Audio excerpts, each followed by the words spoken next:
if the Earth was a sphere with a radius of 3959 miles, then every distance to horizon measurement can be no more than 1.2 times the square root of the observer's height in feet, precisely as laid down in your own maths.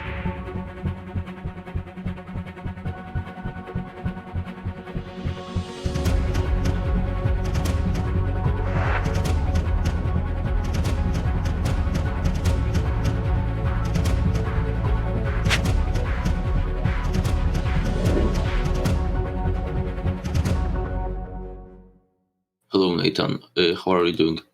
Very well. Good to have you. Okay, nice. So, as the previous person said, yes, I have a couple of questions. To not overwhelm you, I can state one of them, which is the most important one to me.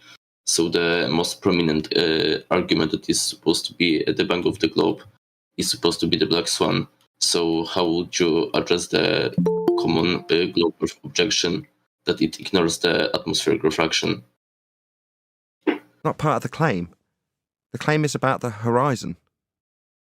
Do you understand the argument? Yes. Could you give me a rendition of the argument back to me so I understand that you're asking a question about it, which is fair, but it becomes very unfair if you don't understand the black swan argument to then go forth asking questions about it. So if you could possibly give me a rendition of the argument, and we'll see where refraction fits into that argument, if you don't mind. I would also say that it's unfair that you're making presuppositions about me without knowing my position, my amount of knowledge. Because I have the entire argument memorized.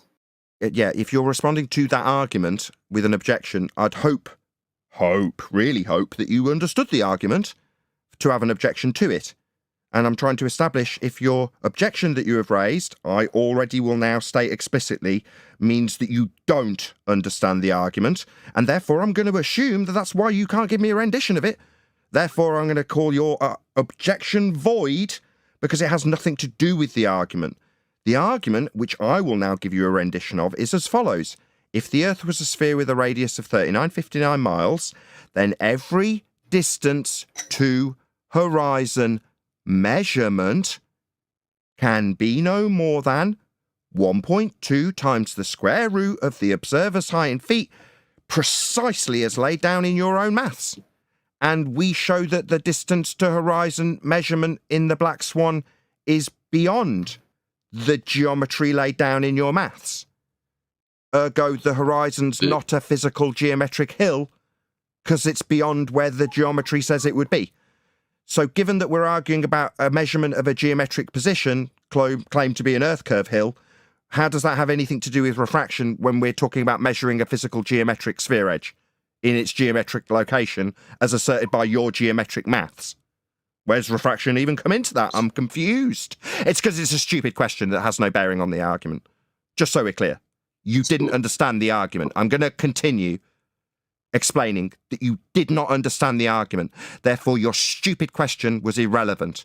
I hope I pointed out and made it clear that making measurements to geometric positions asserted in your own maths, they've got nothing to do with refraction. That was idiotic on your part. I hope you understand that. So that's a lot to unpack, but my contention to that argument is that when you have the part that P implies Q at the beginning, I would say that if refraction is true, then that wouldn't follow, because the P wouldn't wait a moment. What's the Q the P? Wouldn't be. What's P? The P is the Earth being a sphere with the given radius, and the Q is the fact that every horizon distance should be that value. Every horizon distance measurement. Sorry, do we measure distance to refraction? No, we measure distance to the horizon. We don't. No, we don't measure distances to refraction. It's a geometric assertion in your Earth curve maths. Do you understand now how stupid your question was? I'm talking. Do you understand now, given that we don't measure distances to refraction, how stupid your question was as an objection? Do you understand? No, I don't understand. I think. Well, then go away and consider it. I'm done with you. Thank you for your time. Your question was stupid, and you didn't understand the argument. That would be every distance to horizon measurement can be no more than 1.2 times the square root of the observer's height in feet, as dictated by your maths. What's that, refraction? What, in the maths of the geometry of Earth curve hills getting in the way, and the measurement to them? No, that's not refraction, that's a geometric measurement. You have a category error confusion. You think that refraction has something to do with geometric positions in your own maths. Clearly, you didn't understand the modus tollens argument and felt you had an objection to it when you didn't understand it. Now, toddle along and see if you can understand what I've replied to you with. Don't have to repeat it 5 times. There's a moderation team here who won't tolerate that. Unless you've got another question.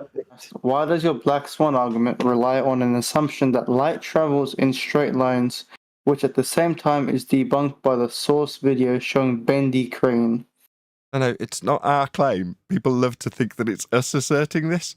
No. 1.2 times the square root of the observer's height in feet, as laid down in modus tollens, aka the black swan argument, is your globe earth mathematics that says where the hill will be, not mine. So what, you're saying, how dare you use the earth curve mathematics to say where earth curve will be? And say that straight lines will meet it at tangent points, as laid down in the begging the question, proof of nothing perspective hijacking earth curve mathematics? No, how dare you? Straw man. No, it's just your earth curve maths.